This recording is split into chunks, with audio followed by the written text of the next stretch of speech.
Acheter en couple, c'est bien. Acheter en couple en ayant conscience des tenants et des aboutissants, c'est mieux. Dans cette vidéo, on va regarder les différentes solutions qui s'offrent à vous quand on veut acheter à plusieurs. C'est parti! Les amis, comment allez-vous? Alors déjà là, les deux amoureux là, on s'écarte un peu, il faut qu'on parle. Si vous ne me connaissez pas encore, je m'appelle Kevin Garcia, je suis conseiller immobilier à Clermont-Ferrand et aujourd'hui on se retrouve pour une vidéo spéciale Saint-Valentin. On va parler du coup du fait de la Saint-Valentin, d'acheter en couple. Acheter en couple, c'est top. C'est généralement des bons moments de vie, c'est là où on décide de réaliser un projet à plusieurs. Ça aboutit sur le fait d'habiter ensemble, de construire un foyer, c'est génial. Le couple du coup est enfin propriétaire de son chez-soi, c'est des beaux moments, tout le monde aime, etc. Mais... et c'est là que j'interviens, c'est important que je mette le haut là, que je vous en parle, parce qu'il se passe des choses. C'est qu'en fait, quand on achète, il existe une multitude de façons d'acheter un bien en couple, et en fonction de chaque manière de se mettre en couple, et du coup d'acheter, et bah il y a différentes protections et différentes règles qui s'appliquent. On va donc regarder dans cette vidéo 3 façons d'acheter en couple, c'est parti. La première de ces solutions, c'est la solution « je m'en fous de ce que tu me dis ». Ce que je peux comprendre. C'est-à-dire que le couple décide d'acheter en étant ni marié ni pacsé. On va parler dans ces cas-là de régime de la séparation des biens. Et dans la pratique, chaque membre du couple va acheter une partie du bien immobilier. Imaginons du coup qu'il décide d'acheter à 50-50.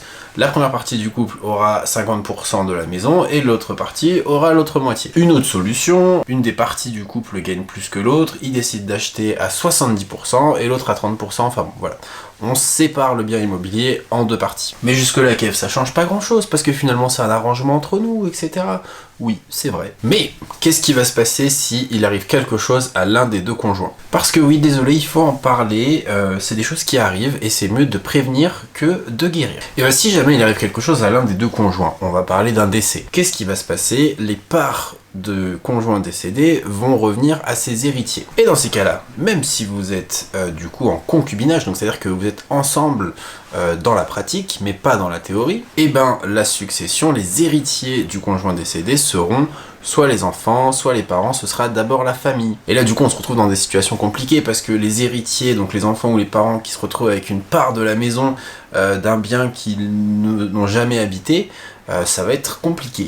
Parce que le conjoint survivant, soit il va racheter les parts aux héritiers, soit il va du coup être obligé de revendre la maison pour pouvoir récupérer ses parts. C'est chiant. Alors je sais ce que tu pourrais me dire, et si jamais on mettait en place un testament? Alors sur le testament, on va mettre du coup que on désigne le conjoint comme étant l'héritier en cas de décès, etc. Oui, c'est possible, mais seulement le conjoint survivant, s'il n'est ni marié ni pacsé, n'est pas ce qu'on appelle un héritier direct. Et dans ces cas-là, il devra s'acquitter des frais de succession. Les frais de succession, c'est les frais qu'en fait va prendre l'État sur la succession d'un bien ou d'un patrimoine, du fait que ce ne soit pas un héritier classique, au sens qu'il n'y a pas de lien officiel entre les deux personnes, et bah du coup il y a des frais de succession. Voilà pour le premier.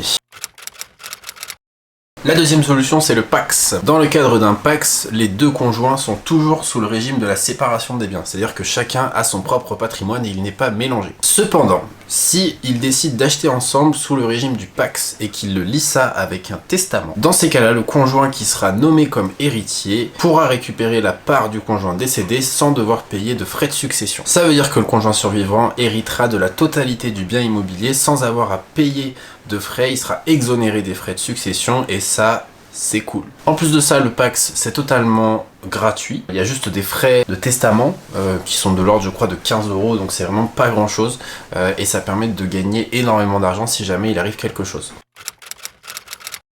La dernière solution, c'est d'être marié. Le régime classique des mariages, c'est celui qu'on appelle la communauté réduite aux acquis. Ça veut dire que ce qui est dans le patrimoine de chaque conjoint avant le mariage leur appartient toujours, mais ce qui sera acheté après le mariage fera partie de la communauté. Dans le cadre du coup d'un achat immobilier, le bien immobilier appartient à la communauté. Les deux conjoints sont propriétaires ensemble de la totalité du bien et ce sont du coup les mieux protégés en cas de décès puisque s'il arrive quelque chose à l'un des deux conjoints, l'autre se voit l'héritier premier de la totalité du bien. Ça c'est dans le cadre d'un régime classique de mariage. Il y a toujours des régimes un peu particuliers etc. mais dans le régime classique c'est celui-là. Les amis, j'espère à défaut de vous avoir expliqué tous les systèmes possibles pour pouvoir acheter en couple, au moins de vous avoir ouvert les yeux sur l'importance d'y prêter attention, de faire attention à comment est-ce qu'on s'engage, qu'est-ce que ça implique, quelles sont les répercussions, c'est le plus important. Si la vidéo vous a plu, je vous invite à la liker, la commenter, la partager.